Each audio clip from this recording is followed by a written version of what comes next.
If you're coming over from my main channel, this is round 2 on the Sarah Jeong controversy scandal with the New York Times. If you're not familiar because you didn't watch my main channel video, I will put a button right there that you can click, and that will bring you to the video so you can get a better understanding of what happened. But suffice it to say, the New York Times hired an editor who posted many things that were very, very derogatory towards white people. In fact, in one instance, she called them, I think, groveling goblins. And so the argument then becomes whether or not she's racist. Now, in my main channel video, I'm much nicer and try to keep things, I have my analysis and my opinion, but I try to keep things calm.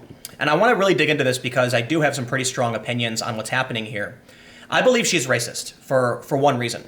If you refer to a group of people as groveling goblins, the implication of groveling means that you view them as beneath you. Quite literally, they're standing at your feet, groveling towards you.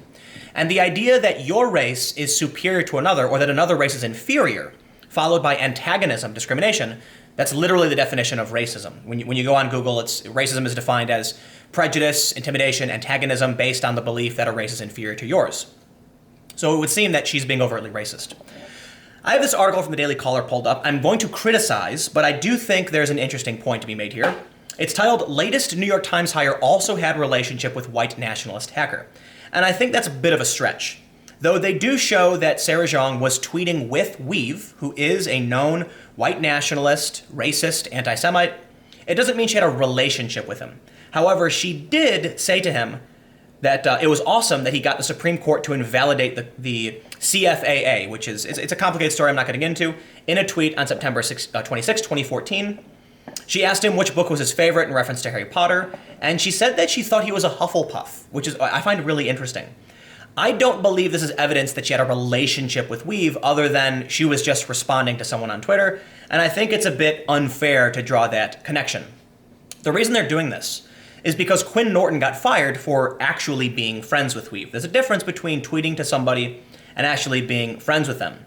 However, there was someone on Twitter, this guy, Joe Gabriel Simonson, and he drew a comparison, which I want to highlight, but I do want to criticize.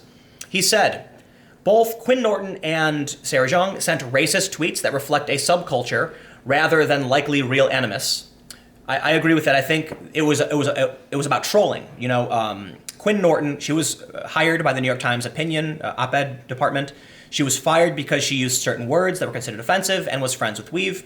Sarah Jeong posted numerous times over a couple of years things that were very anti-white, and it seems like they were just trying to troll. Like it was actually trolly, harassy kind of posts. Not in Quinn Norton's regard. Quinn Norton seemed to have been using colloquial language specific to the hacker community and 4chan community. This was, at least according to the New York Times, this woman, Sarah Jeong, was repeating the rhetoric of those who harass her. I'm going to call BS right there because just because you're getting harassed doesn't give you the right to post broad statements attacking or insulting someone's race or gender or a people of certain groups. That is no excuse. I am flabbergasted, to say the least, that the New York Times is going to use that as a defense. Well, she was getting harassed, so it's okay that she attacked people of particular race. I don't care what your race is. Targeting someone because of the race is wrong, period. And I know the identitarian left thinks it's okay. And that's really interesting that the New York Times would fire Quinn Norton, but keep on Sarah Jeong, who made these, in my opinion, identitarian statements. He said, both had a relationship with a neo-Nazi who was big on the tech scene in the early 2010s. Only one still has a job. What's the Times standards here? They wouldn't respond to my emails. Now, calling it a relationship because she responded, I think that according to the Daily Caller, they had 11 conversations on Twitter where Jeong tagged Weave. What does that really mean? I mean, calling him Hufflepuff, what this says to me is that she really didn't know who he was. However, when she mentioned that she understood what was going on with his court case, I'd have to imagine that she did know to a certain extent who Weave was. And make no mistake, anybody who's claiming they didn't know Weave was racist is lying to you. I swear, I kid you not, okay? I have known Weave for quite a while now, and it takes you but a simple Google search to realize that he started a group with an extremely racist name in 2002. Okay, so anybody who knows what he's doing and doesn't understand the context around what he believes, I don't believe they're telling the truth. And I think, sure, like it's not absolute. There's probably some people who really just maybe read a news story about Weave, but seriously, Google Weave, his name's Andrew Arnheimer, and you will see, like, for decades, this guy has been a notorious troll posting racist and anti-Semitic things. So, Alam Bakari posted, the New York Times fires a very good tech journalist, Quinn Norton, because she associated with Weave while strongly disagreeing with them, but they hired Sarah Jeong, an unapologetic racist. And I think that is the perfect example of the hypocrisy here, that Quinn Norton explained why she did it. It was guilt by association, and that was too much. But someone actually posting numerous times is defensible. And the argument is that, well, she was being harassed, so it's okay. But here's what I really want to point out, and I want to talk about why I absolutely detest identitarianism so much, okay? This is the New York Times communications statement, where they basically say that, she was frequently being harassed and was responding with, the same rhetoric of her harassers, except she wasn't responding to them. She was just posting blanket statements. They say that she regrets it and the Times does not condone it. Great. Well, the New York Times is defending her and keeping her on, even though she's made these statements. And here's what really bothers me. Eugene Gu, MD. He said, Sarah Jeong is being targeted by the white supremacy movement on social media.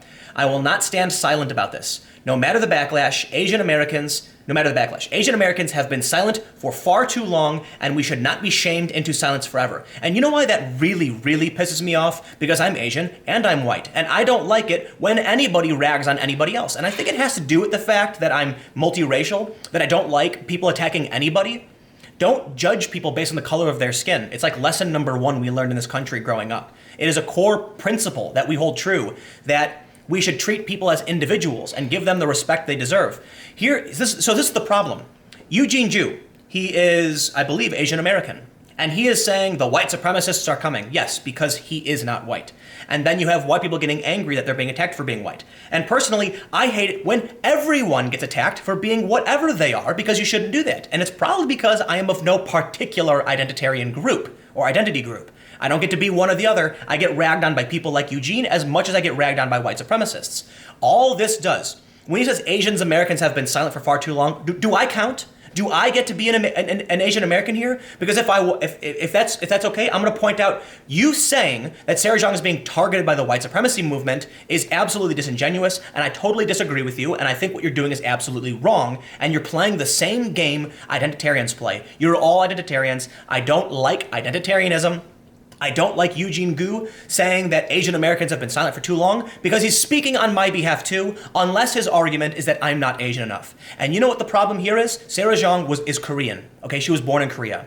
I know full well the racism of Koreans. It is a huge problem in Korea, and this is not my word. This is a known phenomenon. You can go over to Wikipedia, and they have a page called Korean ethnic nationalism, where they say that it's a belief based that Koreans form a nation, a race, an ethnic group that shares a unified bloodline and distinct culture, and they actually have a word for mixed blood people and non-purebloods. They are extremely racist, and there's actually an article called Racism in South Korea, which has been recognized by scholars and the United Nations as a widespread social problem.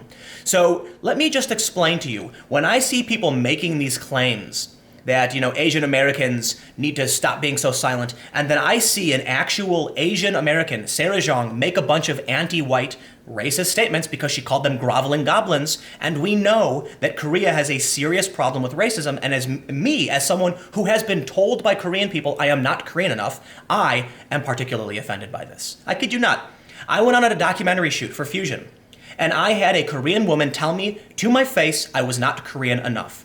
And then I have people like Eugene, and I have people in the far left identitarian movement tell me that I am white and I'm not allowed to experience these things. That, it's like there's no logic here. There's no principles. The New York Times is going to defend Sarah Jeong. They're going to throw Quinn Norton out with the bathwater. And then people are going to act like it's white supremacists targeting her and that because she was harassed, it's okay. And I say none of it's okay.